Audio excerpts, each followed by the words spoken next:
was a corporate banker. I was doing venture capital finance in Mumbai in the 90s. Captains of Indian industry, particularly represented by Dr. Reddy, met me and said, look, I think we're looking for somebody who has the commitment of bringing in corporate ethos into the social sector. We were set up at the instance of the Chief Minister representing a state government. We were set up by 4 of Andhra Pradesh and India's leading corporate leaders coming together. I think we were incredibly lucky to have had a very unique DNA. Distinguishing feature of Nandi is its management approach. They look at a problem and they find a solution as if it was in a corporate office. We get the best qualified people, either with management expertise or with the best of communication skills, to come on board and solve issues in the social sector just as they would have done in the corporate sector. I mean, these are people who could easily take up jobs in the corporate world, and they've chosen not to. And they bring the commitment along with all the skills that they have. And we decided early on that we need to pay the best, not just in the industry, but sometimes even to match some of the corporates. Manoj asked me to become a life trustee.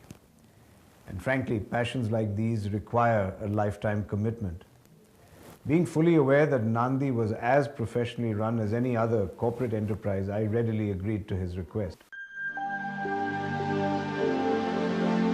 The social sector worked in India from a welfare point of view.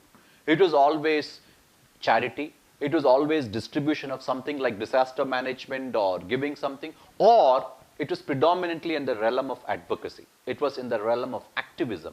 It was never in the realm of service delivery. The real differentiator that we brought to the social sector is our obsession with outcomes, measurable outcomes, and measurable by anybody. And that is, if at all, something that we're really bringing to the sector, to the nation, to the way social sector is looked at, to the way social services are brought forward. Across the nation, sort of 4 areas have emerged where governments want consistently a not-for-profit like Nandi to come and help them as implementers. Safe drinking water, work with small and marginal farmers, increasing learning levels of school-going children, providing meals, nutritious meals, and various other mechanisms by which hunger and malnourishment is taken out of children's lives. And therefore, we have decided to define Nandi Foundation as expert implementers on behalf of the government for these 4 domains. The latest survey that the Government of India brought out across the nation shows that 48% of India's children below the age group 6 are grossly malnourished, which is much more than entire sub-Saharan Africa put together. There was the Apex Court of India, the Supreme Court of India, passing a judgment way back in 2000 saying that if the nation has decided to be a signatory of universalization of elementary education, that it is mandatory for the state to guarantee 1 square meal for every school-going child in India.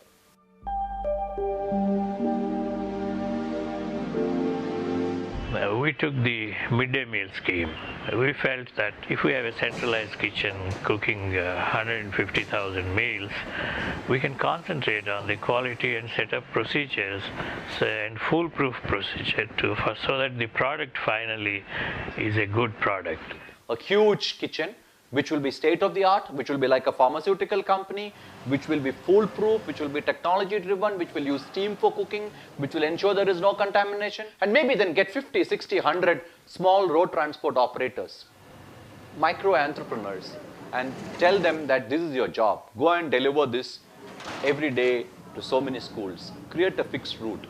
This required us to create a foolproof corporate management and quality control system as part of social sector delivery. This is something which became a benchmark. We ended up setting up for the first time the largest kitchen in the world in Hyderabad, which to date has supplied over 200 million meals. Biryani. Biryani chahiye.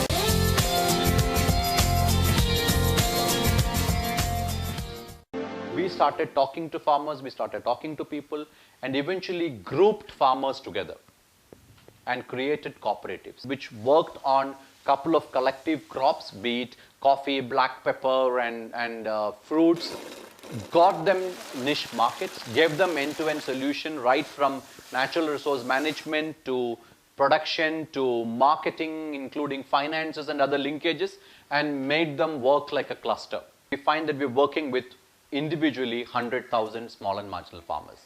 We're likely to take in the next 4 or 5 years this number to 1 million small and marginal farmers.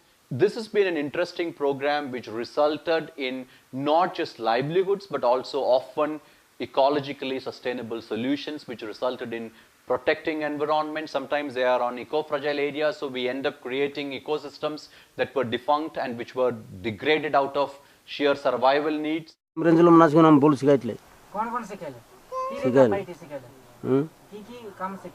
काफी भीतर जो खोद पाइबार सिखाइले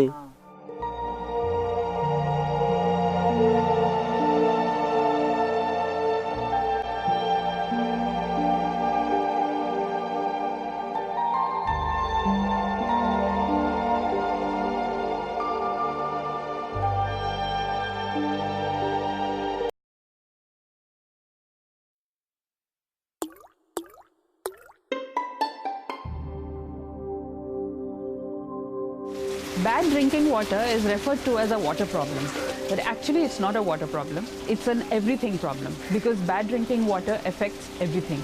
It affects an infant growing up, it affects a child learning in school, it affects the income earning capacity of an adult.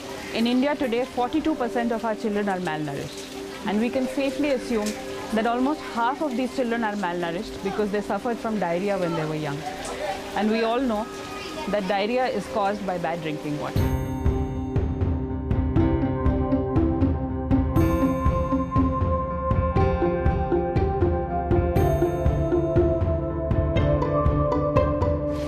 There is good news, however, and that is it's possible to solve this problem.